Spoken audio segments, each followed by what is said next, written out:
5 biggest mistakes people make trying to get a production mining job. Welcome to Australian Mining for New Starters, and after last week's video that we did of the 5 biggest mistakes people make when they get to site, I've been asked to do a 5 biggest mistakes people make trying to get their production mining job. And for the first one, it is poor research. And this really has got a lot to do with social media as well. Who gets to call themselves a miner, how to spot a fake. But a lot of people that aren't in the actual mine site, so don't work on the mine site proper, but work in the support areas like shutdown or civil or one of those other areas, they get on and call themselves miners, and then they give out advice to get a job in their area, which is completely different than actually getting a mining job.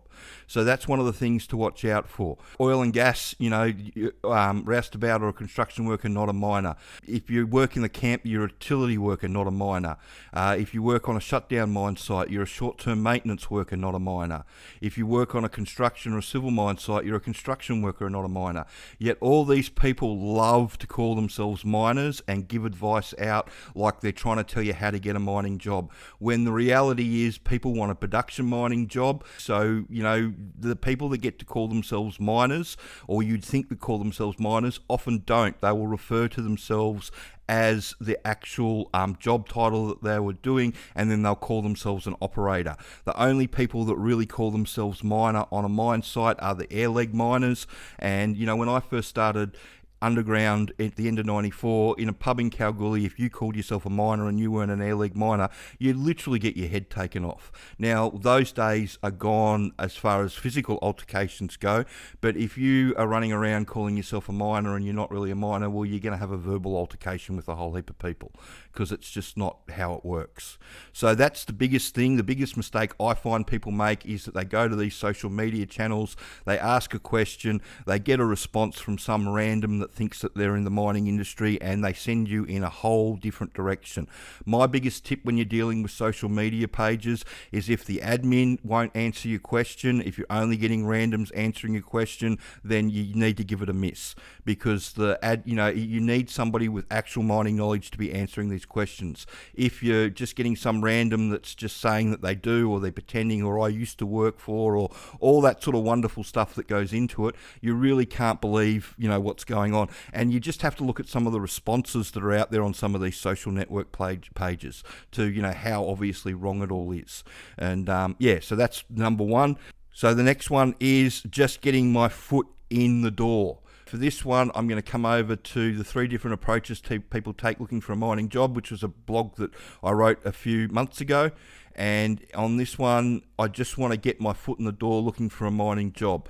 And these are the people that, again, believe that it's just getting any job on a mine site will help them get a staff on their path to the production mining job.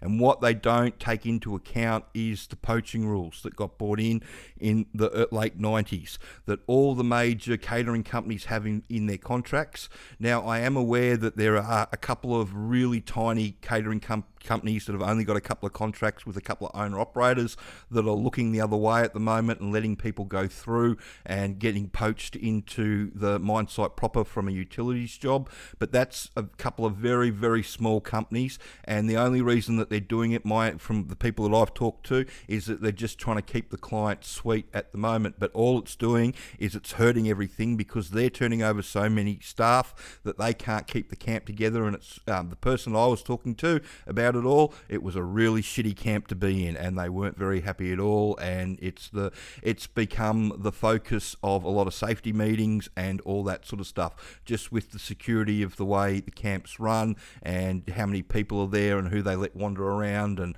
leaving doors open and all sorts of wonderful stuff like that. So when you turn over a lot of staff in your camp, you might look at it as a good opportunity to get into a production mining job. But like I said, that doesn't happen very often, with the way the poaching rules are for all the major catering companies. They don't let you do it. Like I said, a couple of smaller ones have been doing it, but all it leads to is shit camps, and they're now in danger of losing the contract because, everybody's not happy on site, that they've got a shit camp because they just keep going through workers. So it is what it is. If you want to get your foot in the door into the industry, and you want to get a production mining job, then you need to get a production mining job to start with. I can count on one hand the number of people that I've seen jump from a utility job to a production mining job over the years, just purely because, the poaching rules are there to start with, but then there's a lot of failure when they jump from one job to another. I've told this story before. I was working for an owner-operator, and the foreman liked the guy that was cleaning the rooms and all that sort of stuff, and he was a nice guy, but the foreman bent over backwards to get him on as a nipper, and the guy only lasted 3 days. And so, when you're dealing with that sort of stuff, you've got all that to fight against. The best way to do it is to go and educate yourself and get in as a production mining job. Don't worry about getting your foot in the door. When you go in with the attitude of just getting your foot in the door, often you get pigeonholed into that area that you got into and you get stuck there. And that's what happens to 95% of the people that just go in getting their foot in the door. So the next one is formal qualifications, and I tackle this a lot on the YouTube channel. So if you come over to the YouTube channel and just type tickets and formal qualifications in, you'll see all the videos that I've done on tickets and formal qualifications.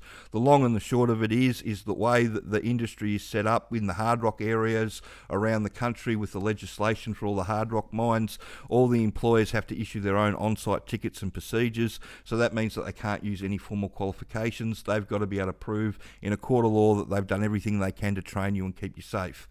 It's different with coal in Queensland. They run under a different system, but I believe coal in New South Wales runs under the same system that we do, where they have to do their own on-site ticketing and procedures. Now, the obvious exception to that is the civil and the shutdown work, and you can have a look at the latest shutdown video that I've done to the description of what happens with a shutdown. I explain that. But yeah, the difference is that when they shut the mine site down, it no longer is a producing mine, so they no longer have to adhere to those standards, so they can bring in the tickets and use those formal qualifications. And it's the same with the civil side of things. If you're on the civil side of things and your area of work has been deemed a civil site, not a mining site, then you're allowed to use those tickets. The employers don't have to issue on-site equipment tickets and all that sort of stuff. They can just let you roll in and do your thing and then roll out. But if you want a job on the mine site proper, then the employer is going to have to issue everything for their mine site when you go there. So that's another big mistake that people get the wrong end of the stick about. The next one is they will train me on site. And this is a map of all the mines around Australia that are producing gold, and all the metals are going into batteries. And yes, in all these mine sites, they will train you when they get to site. But what you need to understand is if you go in without knowing anything about mining on day one, then you have more than a 50% chance of failure.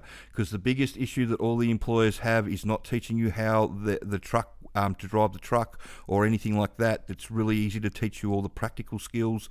What's really hard is teaching you all the theoretical stuff about how the mine works, so they can leave you in the mine to get on with the job by yourself. This is the biggest thing that people don't understand, I reckon, is that if they can't feel that they can leave you alone to get on with the job safely by yourself, then you don't have a job. And to be able to get on with the job safely by yourself, you have to know how the whole mine works. You just can't learn that little bit that you need to know in the truck and ignore everything else. It just doesn't work like that. And that's one of the big things that people get wrong all the time. And the last one is getting the job is the hard part. This is the one that I see people come in with all the time. They arrive on site looking like, they've done the really hard bit and the rest of it's going to be gravy. And it's not. The battle's only just beginning. Like I said, they turn over. If you go in green, so you don't know anything about mining on day one, then they turn over 3 in 5 new starters with the hard rock underground mines around the country. It's not quite as much with the open pit, but it's still quite high. People just can't pick it up. If you don't get how it all works, then there's a huge failure rate. So, getting the job is only just the beginning. People don't like me saying that, but it's true. And it just gets back to the biggest mistakes people make. If you're not fortified in your mindset, when you get to site, that this is really going to be hard and I'm really going to have to buckle down down and really, learn how all this works quite quickly for me to make it. If you haven't prepared yourself properly, if you prepared yourself properly by doing the sponsors training and you know how it all works, then, you're 6 to 8 weeks ahead of everybody else. So the pressure's off. It makes it a lot easier for you. That's why the sponsors training exists, and that's why it's out there. But anyway, people get up there and they talk about that they think that it's all going to be easy. They're just going to show you it's going to be an easy job. But because they've done no research, if they'd done some research into what was going on, they'd know about the huge turnover and they'd be prepared for it, but they're not. And they just get blindsided and cleaned up straight away. And, people say you get them on site. Well, I've had more than a few people say to me, oh, the easy bit, the hard bit's over and done with. I got the job. That was the hard bit. The easy bit's just learning how it all works. And, when people say shit like that to you, you just know that they're going to get blindsided, and they do. It's like people turning up and saying, oh, I just wanted to see what all the fuss is about, or, it's on my bucket list. Oh my God, if, whenever someone comes out of their mouth, it's the last thing you say in an interview or the last thing you say on site, that this is part of your bucket list. You wanted to work on a mine site for all your life. Because everybody that says that shit, they only last a couple of months, if that. They don't last very long. And that's, what people don't understand is that, you get into site, getting the job is the easy bit. Surviving the first 6 months is the battle. So I hope you found that information helpful.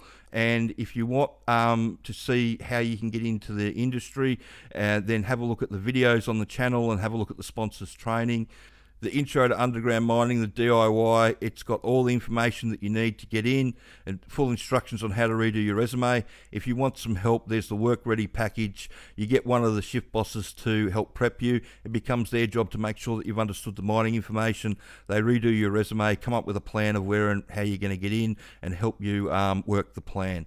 So that's if you want some help. Where are the jobs? The jobs are all over the country. Just type underground into Seek and you'll see all the jobs come up. And once you've done the training, you should be applying to all the nipper, truck, offsider, service crew, pace crew, Agi, this raised bore offsider. All these jobs are all viable jobs once you understand how the mine works, because you've got something to offer them when you understand how the mine works. When you just go in completely green, you're like everybody else.